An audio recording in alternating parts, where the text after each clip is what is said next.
bien, bonjour Jean-Michel. Bonjour Jean-Pierre. Jean-Michel Gassin. Oui, Eh bien, Jean-Michel, on se connaît bien.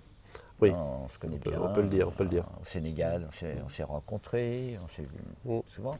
Ce que je connais de toi, c'est que ta vie est quand même bien marquée par le voyage, bouger sur tous les continents, aussi bien dans ta enfance que dans le reste de ta vie. Alors, ce parcours. C'est un double parcours, c'est à la fois un voyage à travers le monde, à l'exploration des civilisations, des peuples qui l'habitent, et aussi un voyage à l'intérieur de soi. Je pense que les deux se mènent en parallèle, mais ce qui est sûr, c'est qu'après avoir quand même pas mal exploré un peu tous les pays du monde, je me suis tourné vers l'exploration des continents intérieurs. Voilà, je pense que pour moi maintenant, le voyage le plus important de ma vie, ça a été le voyage que j'ai fait à l'intérieur de moi-même. Donc, voyage à travers tous les continents. Oui, ça c'est le début.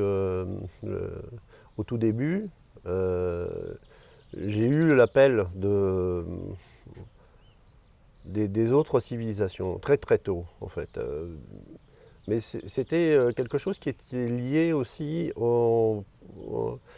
à une quête intérieure, qui m'a amené à la rencontre de différents peuples. Et j'ai commencé par l'Inde, les Tibétains, parce qu'il y avait quelque chose qui était différent de ce que j'avais appris ici, que ce soit chez les chrétiens, ou que ce soit à la maison, ou que ce soit à l'école.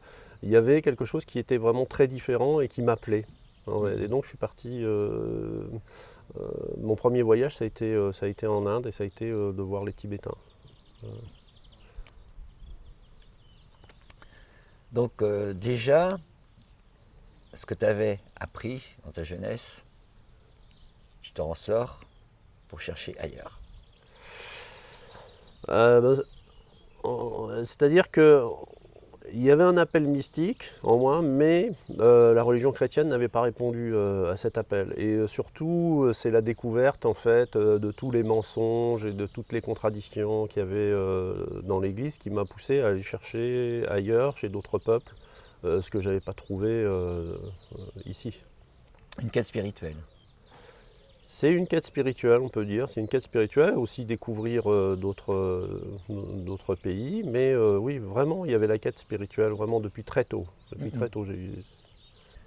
Quête spirituelle, mais quand même, pas de réponse dans l'Église catholique et dans la culture française que tu avais vue. C'est surtout de découvrir qu'il y avait énormément de mensonges en fait chez les chrétiens. Il y avait des mensonges déjà dans le fait d'aller à l'église, puis de prêcher l'amour, et puis voilà, donc à l'église. Et puis dès qu'on sortait de l'église, ça y est, c'était fini, quoi. Donc ça m'a choqué terriblement. Et ça m'a un peu dégoûté aussi. Puis la découverte aussi de l'histoire des chrétiens, quoi. Quand j'ai découvert toutes les abominations qui avaient été faites dans l'histoire. Et je ne me rendais pas encore compte à cette époque que les abominations continuaient, c'est-à-dire qu'il y avait toujours un génocide culturel qui était pratiqué par les chrétiens, il faut dire, enfin pas seulement par les chrétiens, par toutes les religions en fait. On essaye d'écraser toutes les cultures qui sont présentes, et pour les remplacer par une autre culture. Et là, justement, tu es parti à la découverte de toutes ces cultures ancestrales qui avaient été écrasées par les religions. Eh bien, très tôt, oui, j'ai eu comment dire, le déclic qui a fait que j'ai compris qu'il y avait quelque chose qui se passait à ce niveau-là, mais je ne savais pas quoi exactement, mais quelque chose à découvrir à travers ces peuples. Et j'ai eu la chance de pouvoir vendre des photographies à l'UNESCO, et donc ça me permettait de faire des voyages à travers le monde, et aussi très proche de ces civilisations, parce que l'UNESCO, voilà, c'est la culture, et donc ils avaient besoin de photos. Ces photos étaient en relation avec des peuples, et donc ça m'a mis tout de suite en contact avec des civilisations qui m'étaient complètement étrangères en fait, et que j'avais du mal à comprendre, quelque chose qui était en contradiction avec ce que j'apprenais à l'école, mais en même temps quelque chose il y avait un message, il y avait autre chose dans ce que je découvrais, mais je ne comprenais pas. Donc je cherchais à comprendre à cette époque-là, puisque c'est la formation universitaire, hein, on essaye de comprendre. Voilà. Donc ça, pendant pas mal de temps, j'ai essayé de comprendre comment pensaient les peuples que je rencontrais, qui avaient vraiment une vision du monde très différente de la nôtre. Mais tu n'es pas resté spectateur. En plus, tu as évolué encore dans cette recherche. Alors ça, non,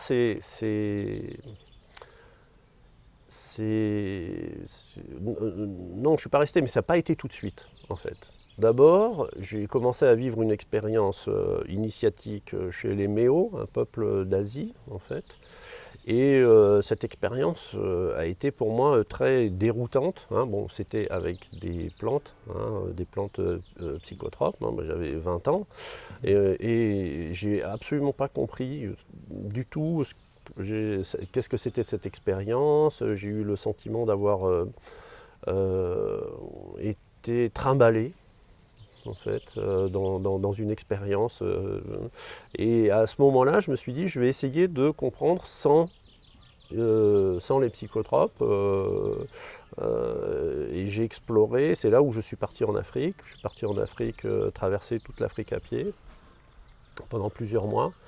Et à essayer de comprendre avec mon bagage universitaire, de me dire mais qu'est-ce qui se passe exactement en fait dans ces expériences initiatiques. Et donc je ne suis pas rentré tout de suite dans l'apprentissage par l'initiation. Ça a duré quelques années quand même. Ah, d'accord. Donc tu fais une expérience dans une culture ancestrale d'initiation avec les plantes psychotropes. Oui. Mais ce qui est intéressant, ce que j'ai remarqué, c'est que tu dis je me suis fait balader, j'ai rien compris, j'ai été. Voilà.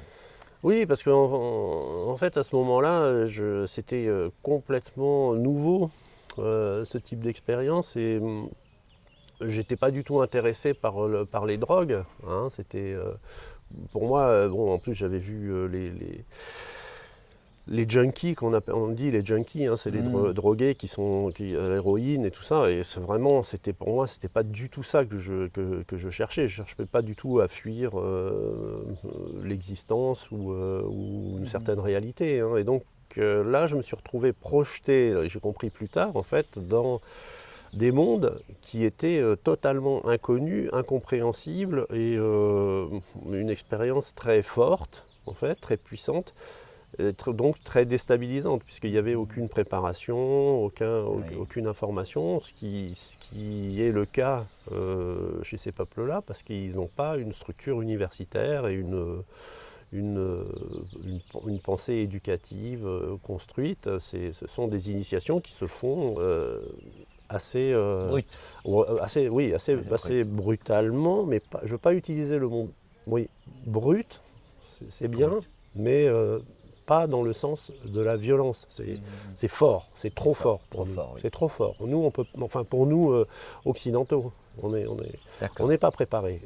Donc, on n'avance pas, en fait. Hein, et ce type d'expérience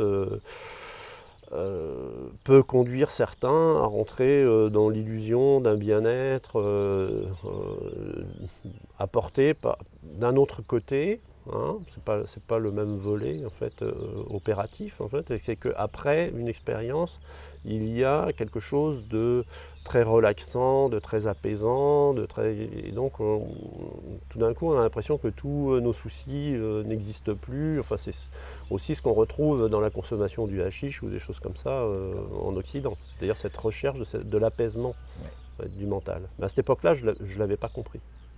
Donc toi, tu te dis, cette expérience, elle est puissante, elle est forte, mais elle est dangereuse. Et donc, ça, à la fois, tu as arrêté, mais tu n'es pas totalement arrêté. Plusieurs années après, tu as continué le chemin. Oui, dangereuse, je ne suis pas sûr d'avoir compris que c'était dangereux. C'était surtout l'incompréhension en fait qui dominait. L'incompréhension et le désir de comprendre, puisque c'est comme ça qu'on fonctionne en Occident. Et donc ça m'a amené à aller rencontrer d'autres traditions, d'autant plus qu'avec l'UNESCO, il y avait toute une liste de documents photographiques à rapporter qui étaient en relation avec ces traditions. Donc j'ai rencontré à ce moment-là des universitaires, enfin en tout cas des personnes cultivées qui s'intéressaient aux civilisations et qui en parlaient de façon extérieure. Voilà. Mais ce n'était pas satisfaisant pour moi, il y avait quelque chose qui manquait. Et ce qui manquait, je l'ai cherché en essayant de rencontrer ce qu'on appelait à cette époque-là des sorciers. Parce qu'à cette époque-là, maintenant on parle de chamanisme, on disait des sorciers, c'est exactement la même chose. Hein. Sauf que y a toutes sortes de traditions, en fait. Et là, en Afrique, c'est quand même assez puissant. Hein. Donc pour moi, la traversée, 8 mois en Afrique, à traverser l'Afrique à pied, c'était vraiment une immersion dans un continent, puis aussi une immersion auprès de certains peuples, hein, puisque je suis allé voir les Pygmées, je suis allé voir des grands peuples d'Afrique aussi, qui ont eux-mêmes leurs traditions, leurs pratiques, leurs initiations, mais là, je ne suis pas rentré dans les initiations. Je me suis dit, je vais comprendre, je vais essayer de comprendre. Et là, ça a duré pas mal d'années, quand même. À essayer de comprendre quelque chose. De l'extérieur. De l'extérieur, voilà. Oui, tout à fait. Ouais. Une approche intellectuelle, occidentale, universitaire. On observe, on pose des questions. Et en fait, les questions, je me suis rendu compte à ce moment-là que les personnes ne répondaient pas vraiment aux questions que je leur posais. Soit ils évitaient, soit ils essayaient de me donner une réponse. Et c'est aussi plus tard que j'ai compris qu'en fait, ces personnes se méfient terriblement de nous. Et à juste titre, puisqu'on les considère comme des sous-développés, enfin on les considérait surtout à l'époque déjà, et aussi dans un certain monde bien pensant, de dire que oui, nous avons la civilisation, et vous êtes des gens qui ont besoin d'éduquer, voilà. Donc il y a cette espèce de point de vue un peu dominateur et un peu prétentieux de notre civilisation. Il n'y a pas d'autre mot. C'est très prétentieux de croire qu'on détient la vérité et que les autres n'ont rien à nous apprendre. Ces peuples dits primitifs n'ont rien à nous apprendre. Voilà. Donc, et ça ne te satisfaisait pas? Non. Donc tu as continué le chemin? Oui. Ça ne me satisfaisait pas, pas du tout, parce que je sentais qu'il y avait quelque chose qui ne voulait pas se dire. Et ça, c'est terriblement, quand même une certaine sensibilité, si tu veux. Et donc, de voir que les gens évitaient la question ou me répondaient des trucs assez farfelus que je ne pouvais pas comprendre, ça m'a dérangé. Ça m'a dérangé pendant un bon Comment tu as moment. continué ta recherche? Alors en fait, j'ai un petit peu, à ce moment-là, j'ai un petit peu abandonné les voyages parce que j'avais des enfants en bas âge et que je voulais m'en occuper. Et donc là, j'ai poursuivi plus une recherche, on va dire, sur les symboles, en fait. Sur les symboles, sur les traditions européennes, c'est-à-dire la sorcellerie européenne, les symboles, l'alchimie, des choses qui étaient, et qui sont toujours d'ailleurs considérées parfois à juste titre comme abracadabra, si je puis dire, la formule magique, en fait, parce qu'on a beaucoup de mal à les comprendre et qu'on ne se donne pas les moyens d'essayer d'en tirer la substantifique moelle, comme dirait Rabelais, c'est-à-dire de voir derrière les apparences, qu'est-ce qu'il y a d'important dans ce qui est dit dans ces traditions, y compris les traditions européennes, les anciennes traditions européennes. Donc je me suis à nouveau trouvé dans une étude qui était livresque, qui était pas seulement, mais et puis de l'art aussi, puisque j'ai fait des études en histoire de l'art. Et donc à travers les symboles, les sculptures dans la pierre, les peintures, je retrouvais aussi des questions qui n'avaient pas de réponse en fait. Parce qu'on ne se pose pas les bonnes questions ou parce qu'on n'aborde pas le sujet d'une autre manière que celle universitaire. Qu'est-ce que tu recherchais alors? Je cherchais à comprendre. Qu'est-ce qui manquait? Je cherchais à comprendre qui j'étais à travers tout ce que racontaient les peuples et les ancêtres qui nous ont précédés. Tu te sentais en relation avec ces anciennes cultures européennes? Complètement, complètement, avec toutes les cultures du monde. Parce que quelque part, ça aussi j'ai mis un certain temps à comprendre en fait, que tout ce qui se passait à l'extérieur se passe à l'intérieur. Hein, que c'est comme un miroir en fait, et que l'humanité est un miroir de nous-mêmes, et que l'univers est un miroir de nous-mêmes. Et ça j'ai mis un certain temps à comprendre. Et donc cette quête en fait, qui m'a amené à cette compréhension, elle passait par là, en fait, par ce désir de vraiment vouloir rentrer dans la compréhension de nos ancêtres même planétaires, on va dire, et aussi bien européens qu'africains ou plus tard amérindiens, hein, asiatiques. Voilà. Ça, c'est intéressant de dire que toi, tu te recherchais, tu voulais te connaître, mais en ayant bien conscience que c'est toutes ces cultures de tous les continents, de tous les peuples, qui étaient aussi toi. Oui, tout à fait. Tout à fait. C'est pour ça que j'ai beaucoup de mal à répondre aux interviews de celui-là, tu vois, de dire bon alors Jean-Michel, explique-nous ton parcours et tout. Parce qu'en fait, j'ai plus envie de dire nous, quoi, nous les humains, tu vois. Pas de dire Jean-Michel Gassin, quelque part on s'en fout un peu, tu vois.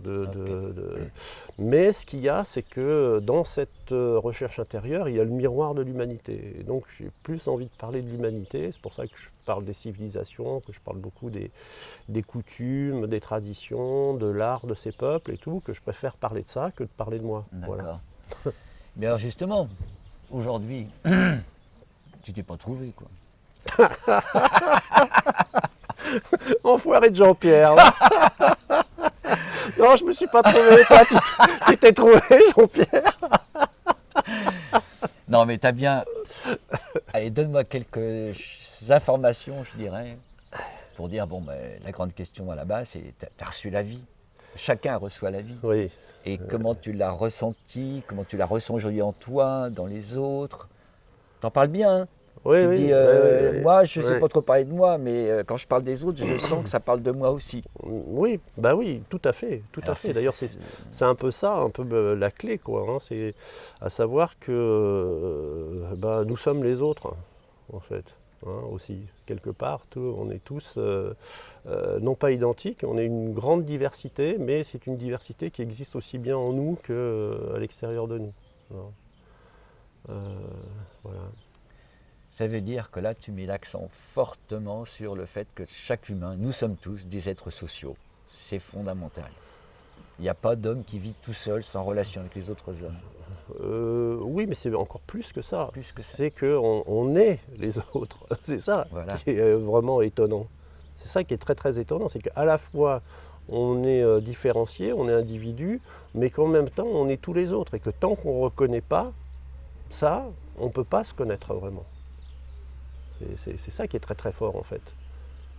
C'est à la fois cette diversité et en même temps ce tronc commun qui est en nous. On est juste une petite feuille et encore sur un grand arbre de l'humanité. Et oui, mais à partir du moment où tu vois le miroir de l'univers, c'est que tu es l'univers. Et donc cette petite feuille, on est à la fois microscopique et macroscopique. C'est ça qui est complètement étonnant, si tu veux. Complètement étonnant. C'est que tout est en nous, en fait. C'est ça. Et c'est ça la vie, en fait. Ah oui, Ouais. oui c'est ça. Tout est en nous. Tout est en nous. À la fois le plus petit et le plus grand. Et donc, on peut dire qu'on est une petite feuille de l'arbre, une toute petite feuille, ou un petit grain de sable, ou une poussière d'étoiles. Mais on peut dire aussi qu'on est tout l'univers. Et c'est pas prétentieux, c'est juste parce que c'est comme ça. C'est comme ça. On est comme un miroir de l'univers. Un miroir. Voilà. Un miroir Il y a- reflète. Bah, les hindous, ils ont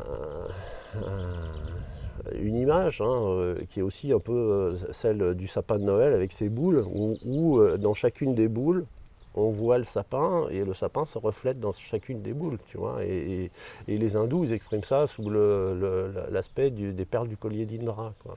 C'est-à-dire qu'il y a le collier d'Indra, hein, et chaque perle reflète le collier, c'est-à-dire que chacun d'entre nous, quelle que soit la taille de la perle, reflète l'univers. Le jeu n'existe pas. Le jeu est une illusion, oui et non. Le jeu il est là. Voilà. Après, est-ce que du jeu on doit faire tout? Je ne pense pas. Je pense le jeu a sa raison d'être, mais il n'est pas que... parce que nous, dans notre civilisation, on fait du jeu, les jeux, au sens du moi, de l'ego, on en fait le centre de l'univers, en fait, le pilier. Hein. C'est une grave erreur, parce que le jeu représente peut-être 1% de ce que nous sommes. Ce qui veut dire qu'on occulte 99% de ce que nous sommes à travers la considération monolithique du moi, du jeu. Ouais, ouais. Là, l'idée de facette, elle est très intéressante parce qu'elle a déjà été étudiée par les Tibétains, hein, sur le diamant, ses multiples facettes. Et chaque facette, en fait, serait une position d'observation, en fait, de l'existence. Mais l'ensemble de l'existence ne serait compréhensible que dans la possibilité de voir toutes les facettes en même temps. Ce qui, matériellement, n'est pas possible. Alors, je continue ton parcours. Parce que quand même, tu as fait des initiations dans différents peuples, avec quand même des plans, des choses fortes, des expériences puissantes et fortes. Qu'est-ce que tu en as retiré? Est-ce que tu as eu justement des révélations, des inspirations? Donne-moi des exemples.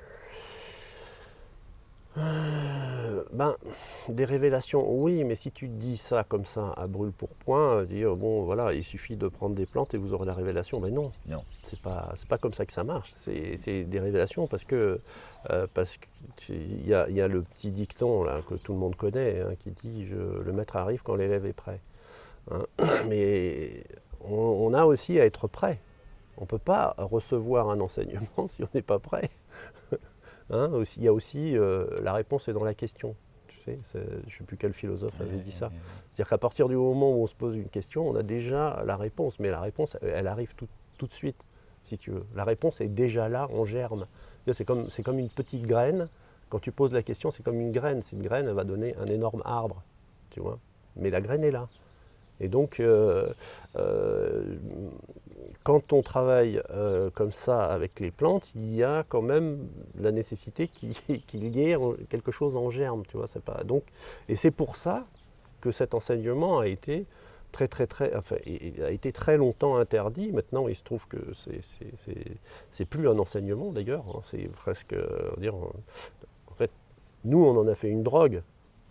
Si tu veux, nous, les Occidentaux, parce qu'on ne sait pas, parce qu'on a perdu cette connaissance, et donc on en a fait une drogue. En réalité, ces plantes, ce sont des plantes, dans toute l'histoire de l'humanité, sont des plantes qui sont des plantes enseignantes. Tu vois qu'effectivement, dans ce travail avec les plantes, il peut y avoir un enseignement, mais il peut y avoir aussi la perte de qui on est.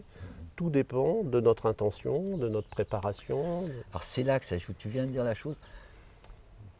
La réponse est dans la question, mais il faut se poser des questions. Alors,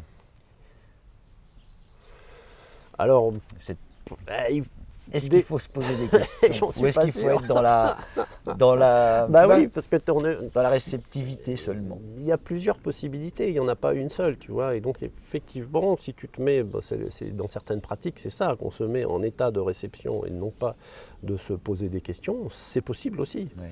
On peut y arriver en se posant des questions. En fait, c'est ça qui est aussi extraordinaire, hein, et que tous les chemins sont possibles, ils sont ouverts.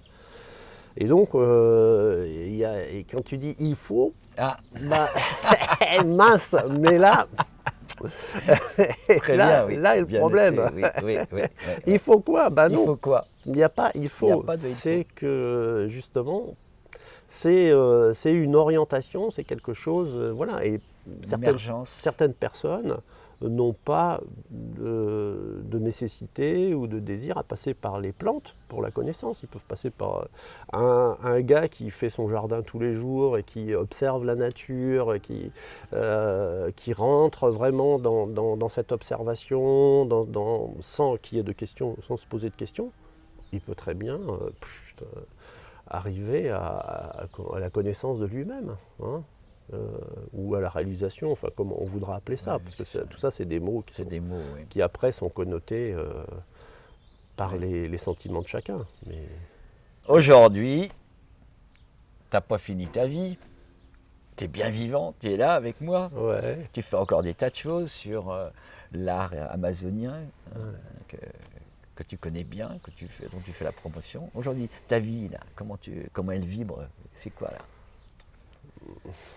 Quand tu la ressens? Je la sens très très vivante. Hein. Il y a comme une espèce de communion entre là où je suis, entre tout ce qui est autour de moi, si tu veux, les êtres, les plantes, les rochers.